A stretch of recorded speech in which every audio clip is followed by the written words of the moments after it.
Hello दोस्तों, नमस्कार। स्वागत है आपका एडवांस एग्रीकल्चर यूट्यूब चैनल पर। आज की इस वीडियो पर आपको केवल बतलाएंगे सकिंग पेस्ट के बारे में, यानी जो रस चूसक कीट होते हैं इनके बारे में डिटेल से जानकारी शेयर करेंगे। और किसी अगली वीडियो पर आपको बतलाएंगे कि जो पेस्ट होते हैं, जो चबाने वाले कीट होते हैं, उनको कैसे कंट्रोल किया जा सकता है। तो आज का जो हमारा टॉपिक है सकिंग पेस्ट की रोकथाम। कीट कितने प्रकार के होते हैं, हमारी फसलों पर कीटों से कौन कौन से नुकसान देखने के लिए मिल सकते हैं, आइडेंटिफाई यानी पहचान किस प्रकार करना है, कंट्रोल करने के लिए कौन सी बेहतरीन कीटनाशक हैं। काफ़ी दिनों से किसान भाइयों के, किसान मित्रों के कमेंट्स आ रहे थे कि हमारी जो एग्रीकल्चर क्रॉप्स होती हैं उन पर कौन कौन से कीटों का प्रकोप होता है और उनकी रोकथाम, लाइफ साइकिल और जो संपूर्ण जानकारी है कीटों के बारे में। इसीलिए इस वीडियो का जो टाइटल है कीटों का विज्ञान, आइडेंटिफाई के साथ साथ दोस्तों को जो संपूर्ण जानकारी है कि कैसे आप कंट्रोल कर सकते हैं सरल और आसान विधि से। चलिए दोस्तों शुरू करते हैं। कीट दो प्रकार के होते हैं, इंसेक्ट और पेस्ट। इंसेक्ट वे कीट होते हैं जो कि हमारी मुलायम पत्तियों को, फूलों को और साथ ही फलियों को चबाने का काम करते हैं। इसके अलावा पेस्ट के ऊपर बात करें तो यह सकिंग पेस्ट की श्रेणी में आते हैं जो कि खासकर मुलायम पत्तियों को, इसके अलावा फूलों के रस को और क्लोरोफिल पौधे के क्लोरोफिल के जो रस को चूसने का काम करते हैं। तो एक कीट वे होते हैं जो कि खाते हैं और दूसरे वे कीट होते हैं जो कि क्लोरोफिल को या फिर फूलों के रस को चूसने का काम करते हैं। फसल में, सब्जियों में दोस्तों क्वालिटी को प्रभावित करने में एवं पत्तियों की शाखाओं के साथ साथ फलों को, फूलों को क्षतिग्रस्त करके फंगस जनित बीमारी को भी बढ़ावा देती हैं। और न केवल दोस्तों फंगस को यह कीट बढ़ावा देते हैं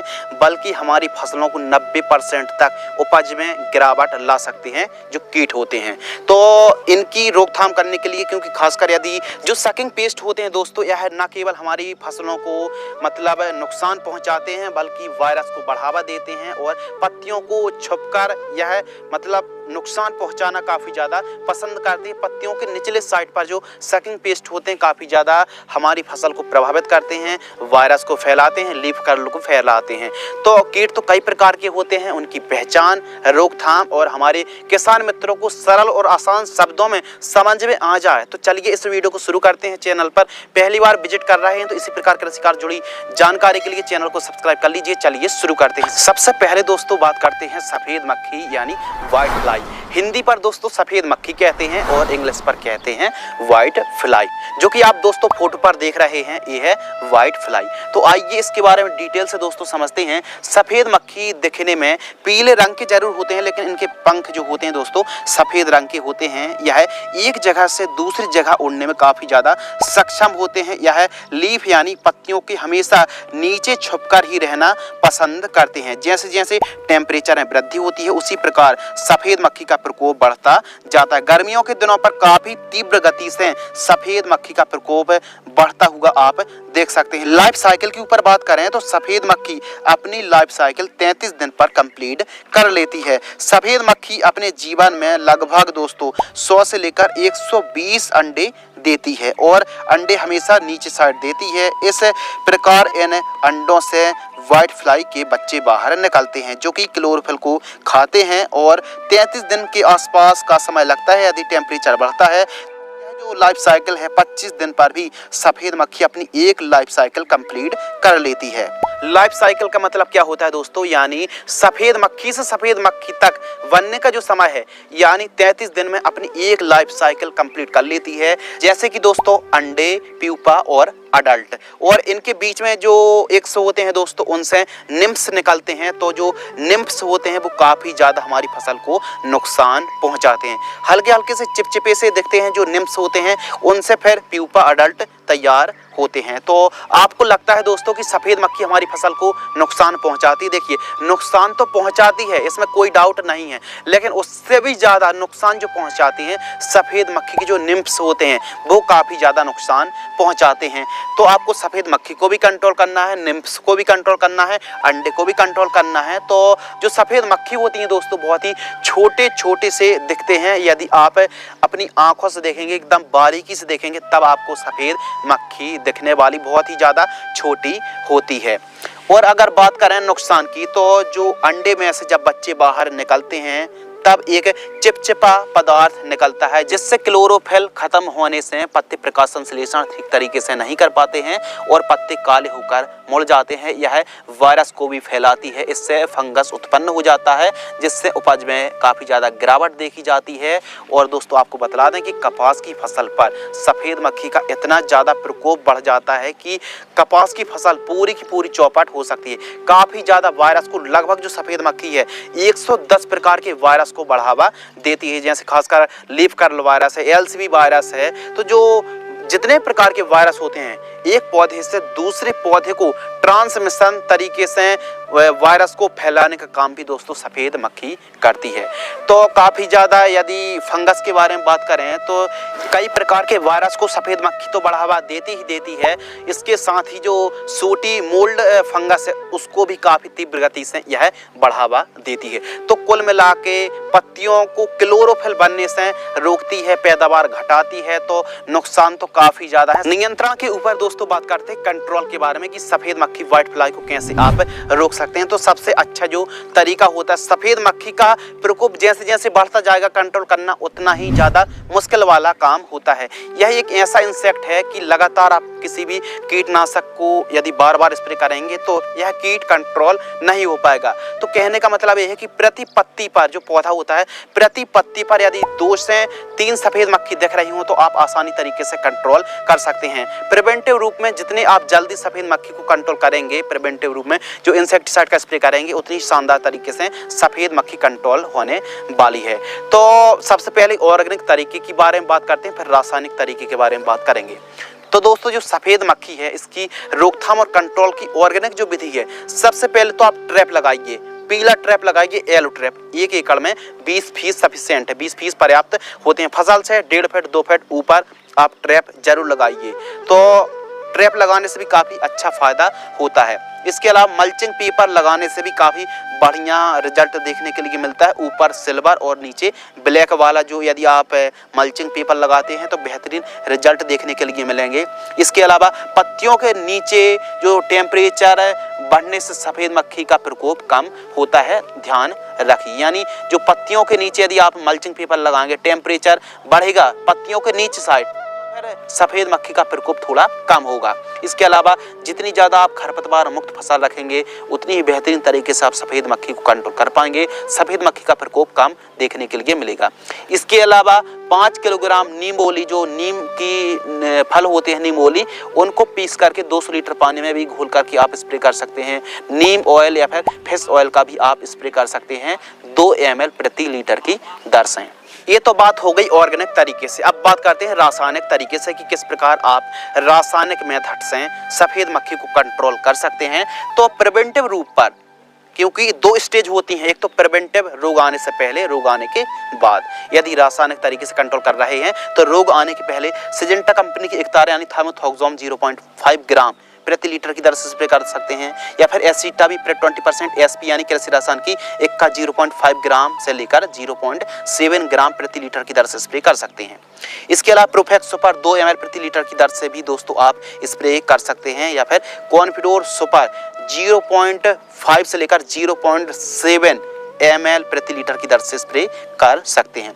इसके अलावा यदि रोग आ चुका है, रोग यानी सफ़ेद मक्खी का प्रकोप बढ़ चुका है, तो इन कीटनाशक में से कोई एक कीटनाशक का स्प्रे आप कर सकते हैं, जैसे पायरीप्रॉक्सीफेन 10% EC 2 से 3 ml प्रति लीटर की दर से, BASF कंपनी की सेफीना 2 से 3 ml की दर से, GSP की SLR 525 इंसेक्टिसाइड 2 ml प्रति लीटर की दर से। इसके अलावा पेगास सिजेंटा कंपनी की 2 से 3 ग्राम प्रति लीटर की दर से।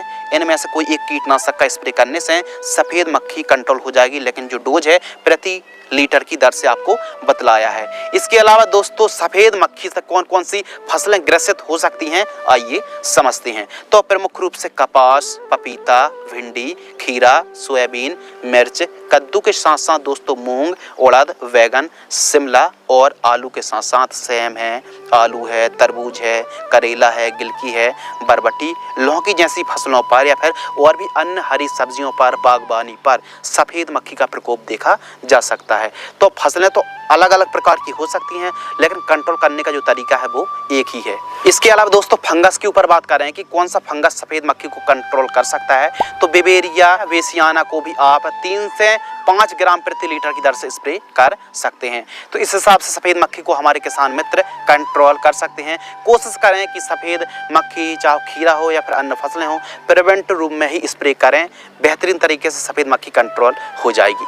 बात करते हैं नंबर 2, थ्रिप्स। थ्रिप्स एक रस चूसक कीट है दोस्तों, इसकी जानकारी भी शेयर करते हैं आइडेंटिफाई और कंट्रोल के बारे में। तो सबसे पहले बात करते हैं आइडेंटिफाई यानी पहचान। तो यह एक रस चूसक कीट है जो कि पत्तियों की निचली सतह में दोनों पत्तियों के बीच में रहकर रस को चूसने का काम करती रहती है। यह वायरस को भी फैलाती है, वायरस का भी वाहक होता है, यानी थ्रिप्स जो होता है दोस्तों लगभग कई प्रकार के वायरस को भी फैलाता है। और थ्रिप्स कई प्रकार की होती है, ब्लैक थ्रिप्स और येलो थ्रिप्स। इसके अलावा दोस्तों कुछ इस प्रकार पारदर्शी दिखने पीले रंग के छोटे छोटे कीट होते हैं। यह 6 पैरों वाली थ्रिप्स काली, पीली, सफेद, लाल और ब्लैक थ्रिप्स दोस्तों हो सकती, जो कि आप फोटो पर लाइफ साइकिल के ऊपर बात करें तो 25 से 30 दिन में अपनी टोटल लाइफ साइकिल थ्रिप्स जीवन चक्र पूरा कर लेती है।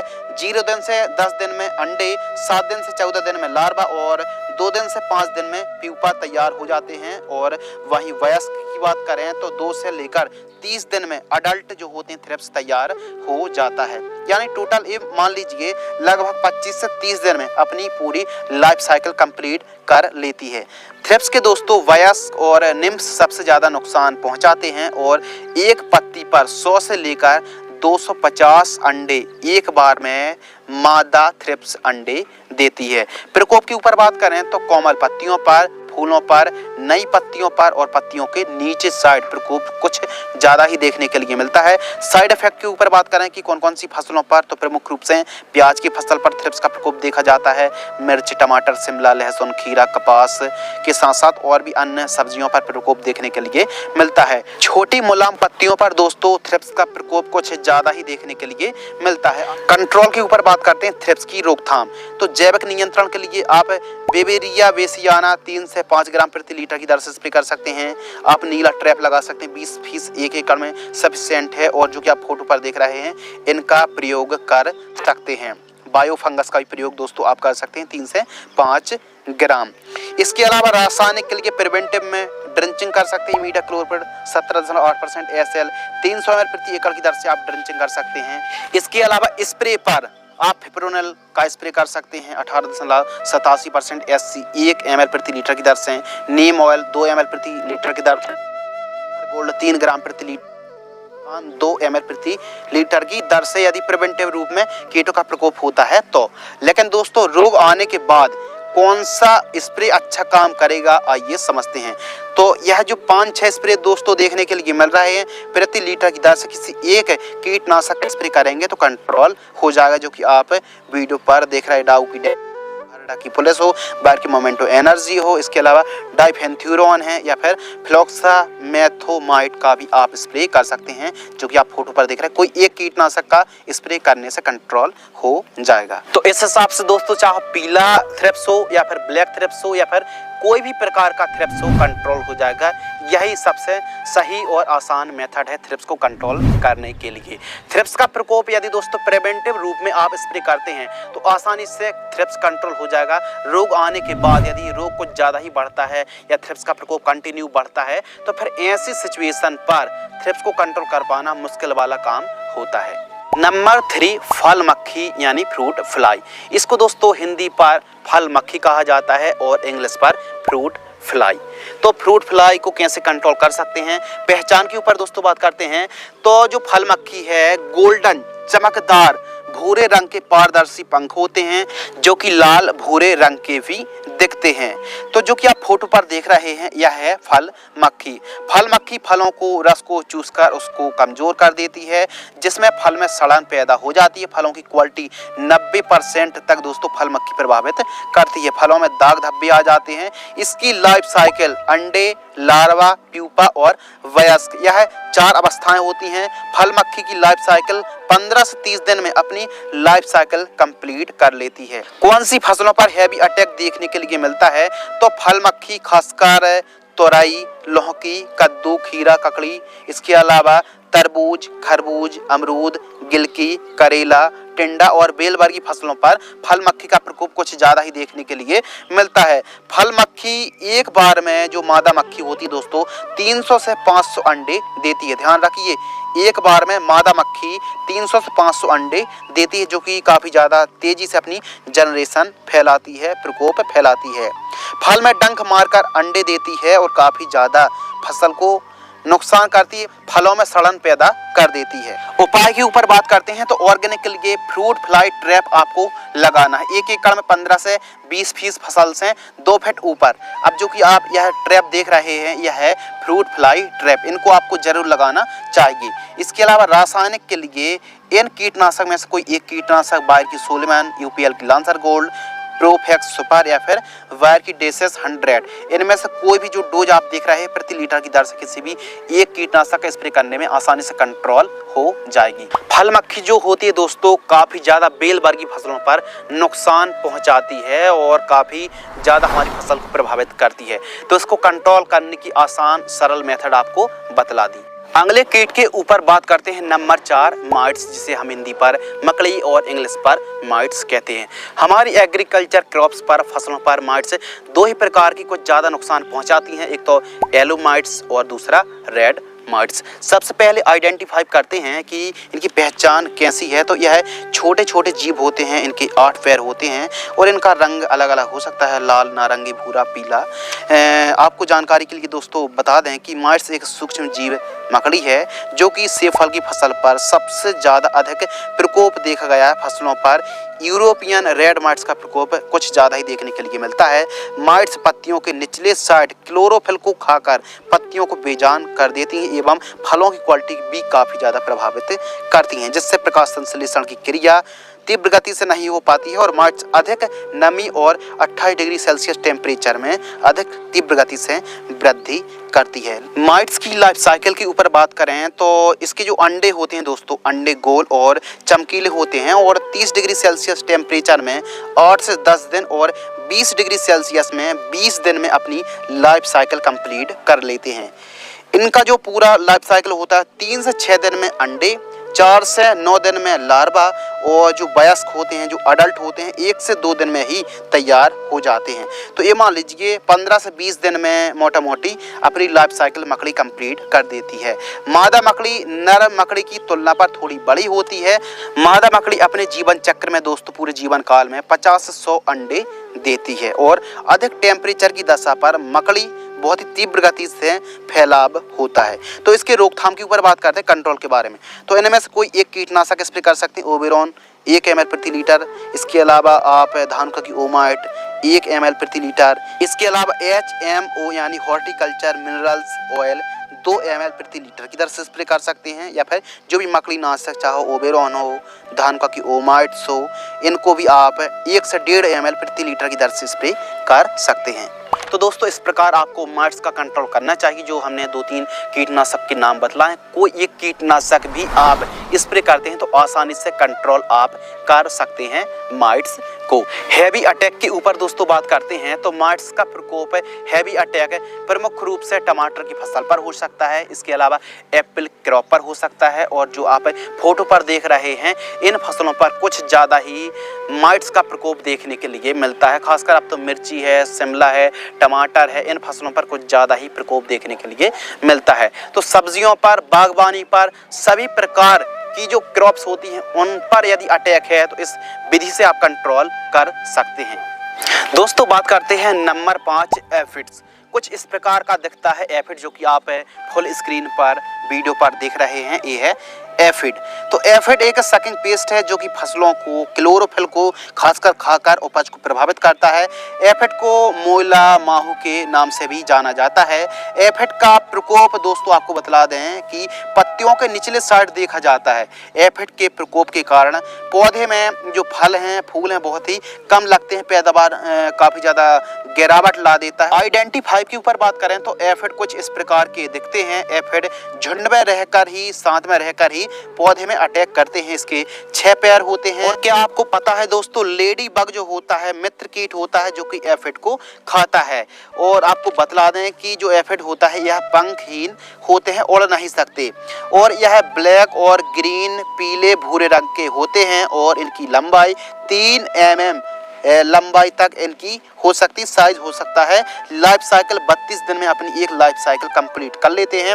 यदि हैवी अटैक के ऊपर बात करें तो इन फसलों पर जैसे खासकर सरसों है, पत्ता गोभी है, फूल गोभी है, धनिया है, गेहूं, खीरा, भिंडी, बरबटी, मिर्च, कपास और टमाटर की फसल पर एफिड्स का प्रकोप देखा जा सकता है। और भी अन्य फसलों पर, चाहे तिली की फसल हो या फिर अन्य फसलों पर भी एफिड्स का प्रकोप देखने के लिए मिलता है। यह पत्तियों की निचली परत में रहकर नुकसान पहुंचाते हैं। निम्फ्स ज़्यादा नुकसान पहुंचाती है। यह एक चिपचिपा पदार्थ छोड़ती हैं जिससे जो चींटियां हैं इनको नहीं खाती हैं, यानी चींटियां एफिड्स को ना खाएं तो एक प्रकार से चिपचिपा पदार्थ छोड़ जो कि अपना प्रोटेक्शन यह स्वयं ही कर लेते हैं। इसका प्रकोप पत्तियों पर, लीफ पर, तना पर, फल फूलों पर और साथ ही जड़ों पर देखने के लिए मिल सकता है, यानी जड़ों से थोड़ा ऊपर तने के पास। इसमें सिस्टमिक कीटनाशक दवा ही काम करने वाली है। आपको जानकारी के लिए दोस्तों बतला दें कि जो सकिंग पेस्ट रस चूसक कीट हैं, इन पर आप यदि खासकर आपको बतला दें कि जो सकिंग पेस्ट है इन पर सिस्टमिक कीटनाशक बहुत अच्छा काम करती है। कंट्रोल के ऊपर बात करें तो इनमें से कोई एक कीटनाशक स्प्रे आप कर सकते हैं। इसके लिए आप पीला ट्रैप भी लगा सकते हैं, पीला और नील ट्रैप। लांसर गोल्ड का स्प्रे कर सकते हैं, मीडाक्लोप्रिड का स्प्रे कर सकते हैं, सिजेंटा की तारा का स्प्रे कर सकते हैं, बाहर की रीजेंट SC का स्प्रे कर सकते हैं प्रति लीटर की दर से, जो कि आप डोज देख रहे हैं वीडियो पर। इनमें से कोई एक कीटनाशक स्प्रे करेंगे तो आसानी से आप एफिड को कंट्रोल कर पाएंगे। अगले कीट के ऊपर बात करते हैं नंबर 6 जैसिड। यह जो जैसिड कुछ दिखने में इस प्रकार का होता है और इसको अन्य नाम से भी जैसिड को जाना जाता है, जैसे हरा तेला जैसिड, भुनगी, फुदका के नाम से जाना जाता है। इनिशियल स्टेज में जो पत्ते होते हैं वो मुड़ने लगते हैं। पहचान के ऊपर बात करें, आइडेंटिफाई, तो यह कुछ इस प्रकार का दिखता है। सबसे ज्यादा फुर्तीला होता है दोस्तों जैसिड और इसके 6 पैर होते हैं और यह रस चूसक कीटों की श्रेणी में आता है जो कि पत्तियों को निचले साइड से क्लोरोफिल को खाकर फसल को कमजोर कर देता है, वायरस को बढ़ावा देता है। यह पीले, भूरे, हरे रंग के हो सकते हैं। लाइफ साइकिल 25 दिन में अपनी समय अवधि, अपनी लाइफ साइकिल जैसिड कंप्लीट कर लेता है 25 दिन में। इनकी 3 स्टेज होती हैं, अंडे, लार्वा और अडल्ट। जो निम्फ्स होते हैं दोस्तों 7 से 21 दिन में अपने क्लाइमेट्स के हिसाब से यह जीवित रह सकते हैं। और एक फीमेल जैसिड 15 से 29 अंडे एक पत्ती पर देती हैं या फिर अपनी एक लाइफ साइकिल पर 15 से लेकर 30 अंडे तक दे सकती हैं। बीज अंकुरण से 2 हफ्ते बाद ही जैसिड निम्स अवस्था में अटैक देखा जा सकता है। क्रॉप के बारे में बात करें तो प्रमुख रूप से हैवी अटैक कपास, भिंडी, खीरा, लौकी, सोयाबीन, सब्जी वर्ग की फसलें, फलों में और बागवानी में, इसके अलावा बैगन पर और छोटी पत्ती रोग भी इसी कीट से होता है। इस कीट से, जैसिड से और सफेद मक्खी से बैगन की फसल पर छोटी पत्ती रोग को बढ़ावा मिलता है। कंट्रोल के ऊपर बात करें तो ऑर्गेनिक के लिए नीम ऑयल 1 से 2 ml प्रति लीटर की दर से स्प्रे करें। पीला ट्रैप आप लगाएं 1 एकड़ में 20 फीस। ट्रैप तो आपको जरूर लगाना है। रासायनिक के लिए इन कीटनाशक में से कोई एक कीटनाशक प्रति लीटर की दर से स्प्रे करेंगे तो जैसिड को आप आसानी से कंट्रोल कर सकते हैं। दोस्तों बात करते हैं नंबर 7 मिलीबग। यह जो फोटो पर आप देख रहे हैं यह है मिलीबग। कुछ इस प्रकार दिखता है मिलीबग। इसका प्रकोप काफी फसलों पर देखा जा सकता है। तो जो मिलीबग है दोस्तों, मिलीबग एक रस चूसक कीट है जो कि पत्तों पर, तने पर क्लोरोफिल को खाकर पौधे को कमजोर करता है। इसकी आइडेंटिफाई के ऊपर बात करें, पहचान, तो मिलीबग छोटे छोटे सूक्ष्म जीव की तरह, मुलायम रुई की तरह दिखाई देते हैं। इनके शरीर में चिपचिपा पदार्थ होता है सफेद रंग का। जिससे स्प्रे कीटनाशक यदि हम जब करते हैं कोई भी कीटनाशक का स्प्रे तो शरीर तक नहीं पहुंच पाता है, जिससे कंट्रोल करना में और भी ज़्यादा मुसीबत होती है और भी ज़्यादा मुश्किल होता है। लाइफ साइकिल के ऊपर बात करें तो यह हमारी फसलों पर अगस्त से लेकर फरवरी तक काफ़ी ज़्यादा परेशान करता है दोस्तों। यह पत्तियों में जीवित रह सकता है। यह पौधे के छुपे हुए जगह पर दोस्तों आपको बतला दें कि मादा बग अंडे देती है और मिली बग एक बार में 450 से 500 अंडे तक दे सकती है, जो फीमेल मिली बग होती है।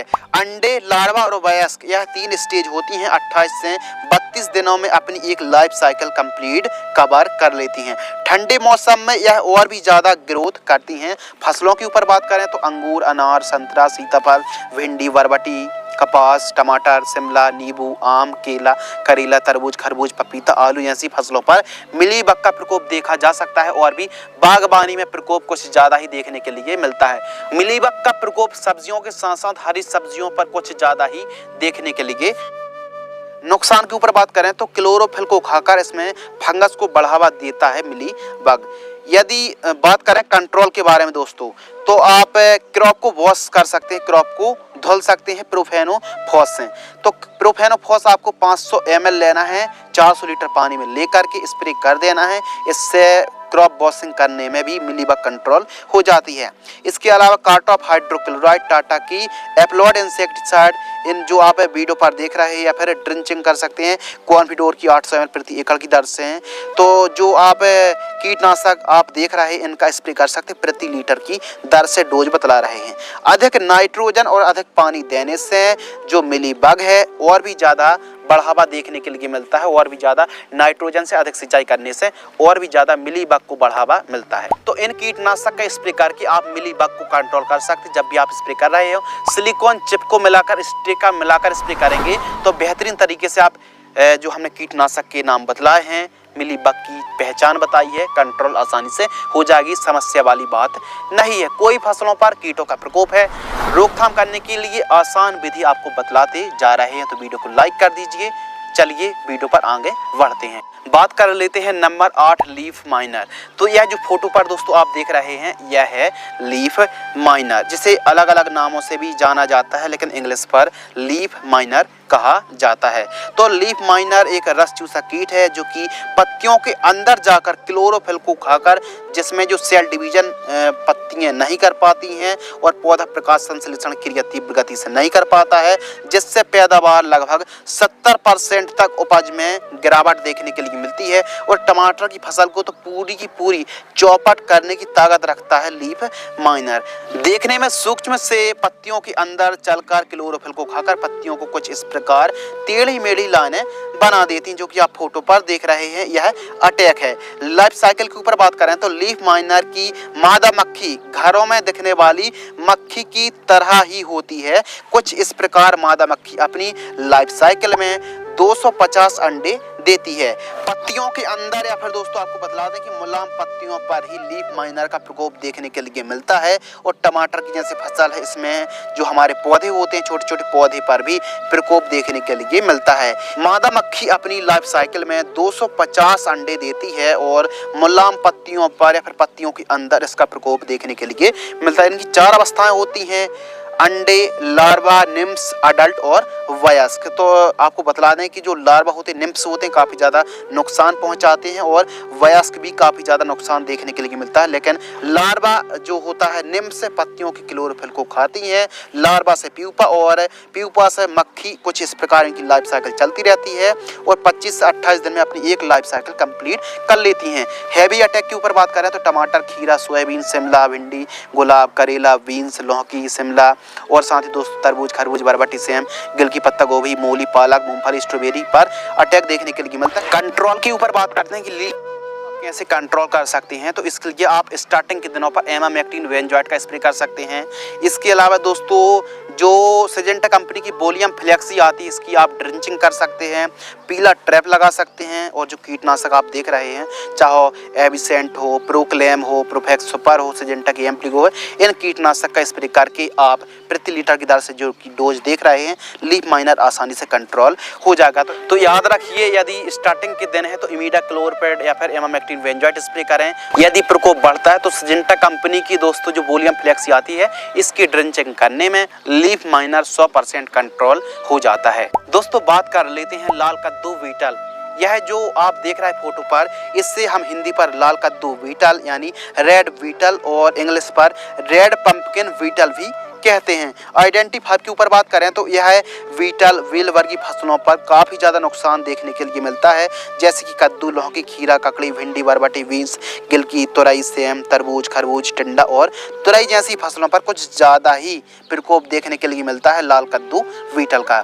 यह बीटल 4 प्रकार के होते हैं: ब्लैक पंख वाले बीटल, काले धब्बे वाले बीटल, हल्के लाइट रेड जो कि कुछ इस प्रकार दिखते हैं, इसके अलावा रेड टाइप के जो कि आप देख रहे हैं डार्क रेड बीटल। 4 प्रकार के होते हैं, लेकिन खासकर लाल वाला जो कीट होता है कुछ ज़्यादा ही प्रकोप देखने के लिए मिलता है। यह दिखने में कुछ इस प्रकार के होते हैं जो कि उड़ने में बहुत ही फुर्तीले होते हैं। 6 पैर वाला यह रेड पंपकिन बीटल होता है जो कि पत्तियों के हरित लवक को कुछ इस प्रकार खाते हैं कि पत्तियां छन्नी की तरह दिखने लगती हैं, जो कि आप वीडियो पर देख रहे हैं। इसके प्रकोप के कारण पौधा बहुत ही कमजोर हो जाता है और काफ़ी ज़्यादा पैदावार में गिरावट देखने के लिए मिलती है। पत्ते काले पड़कर सूखने लगते हैं।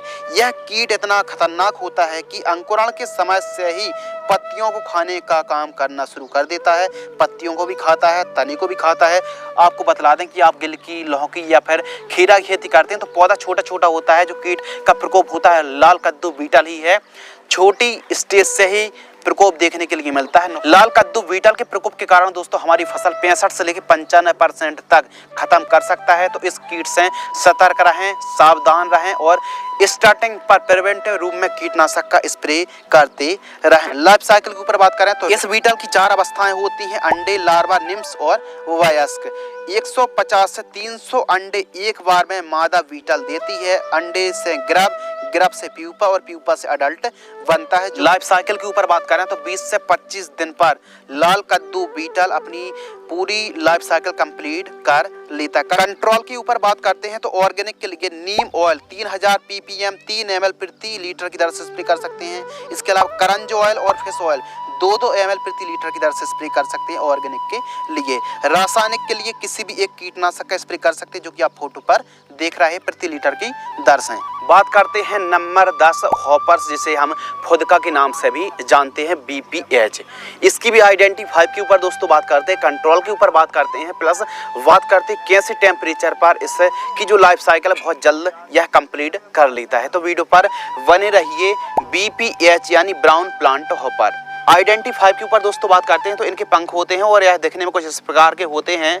इनके प्रकार जरूर अलग हैं दोस्तों, लेकिन नियंत्रण करने के लिए, कंट्रोल करने के लिए एक ही मेथड। इनके 6 पैर होते हैं और उड़ने में यह सक्षम होते हैं। यह ग्रुप वाइज चलते हैं। और यदि इन्फेक्टेड फसलों के ऊपर बात करें तो सबसे ज़्यादा धान की फसल पर या फिर धान की फसल पर ही कई प्रकार के BPH का प्रकोप देखने के लिए मिलता है, जिसे हम फुदका के नाम से भी जानते हैं।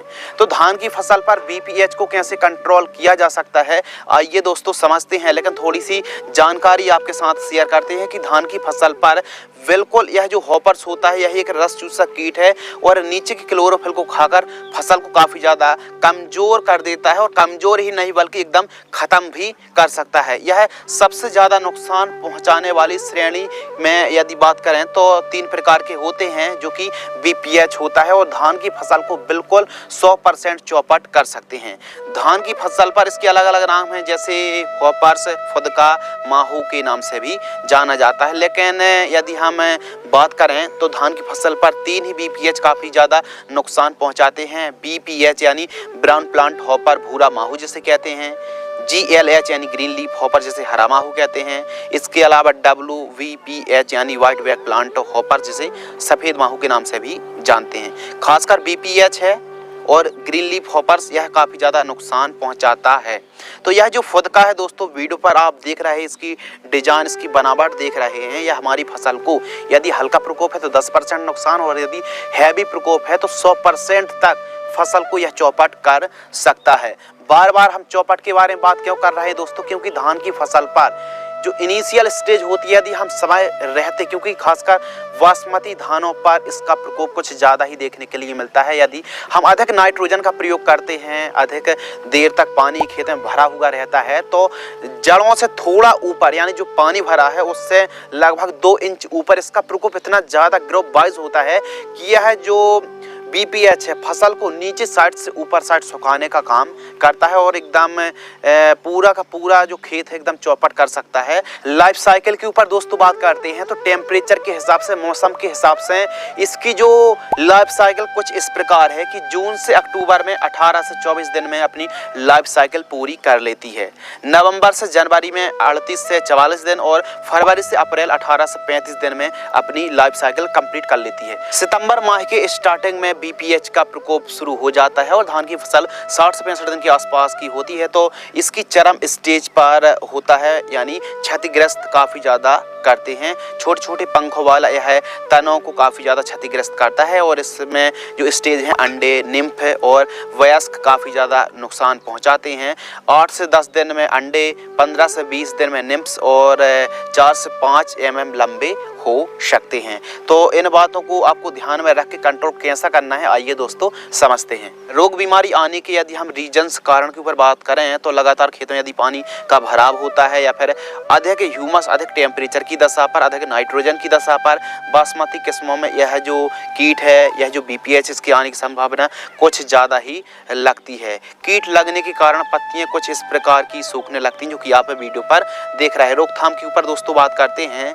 यह जो कीटनाशक दवाइयां दोस्तों आप देख रहे हैं ऊपर प्रिवेंटिव रूप में फर्स्ट और सेकंड जो कॉम्बिनेशन आप देख रहे हैं इनको प्रिवेंटिव रूप में स्प्रे करके शानदार BPH को कंट्रोल कर सकते हैं। BPH का हल्का फुल्का प्रकोप होता है यदि तब आप प्रिवेंटिव रूप पर इन कीटनाशक को स्प्रे करेंगे तो शानदार तरीके से कंट्रोल हो जाएगा। लगातार यदि बहुत ज़्यादा प्रकोप बढ़ जाता है या फिर अपनी अंतिम स्टेज पर BPH होता है, फिर ऐसी कंडीशन पर हो सकता है कोई भी कीटनाशक दवाई काम ना करे, तो इसलिए धान की फसल पर जांच पड़ताल करते रहें। यदि BPH का प्रकोप हल्का है तो आप तुरंत उसका स्प्रे कर सकते हैं। आइए दोस्तों बात करते हैं कुछ इंपोर्टेंट फॉर्मुलेशन के बारे में, कुछ ज्ञानवर्धक जानकारी के बारे में, क्योंकि इस वीडियो के माध्यम से हमने सकिंग पेस्ट के बारे में बतलाया तो जानकारी ऐड करते हैं कि सकिंग पेस्ट यानी रस चूसक कीटों के लिए आप सिस्टमिक कीटनाशक ही दवाई का प्रयोग करना चाहिए। इसके अलावा इंटरनोड की लंबाई बढ़ाने के लिए जिब्रेलिक एसिड का प्रयोग कर सकते हैं। मिट्टी का यदि pH वैल्यू 7.5 से अधिक है तो आप DAP नहीं बल्कि SSP का प्रयोग करना चाहिए।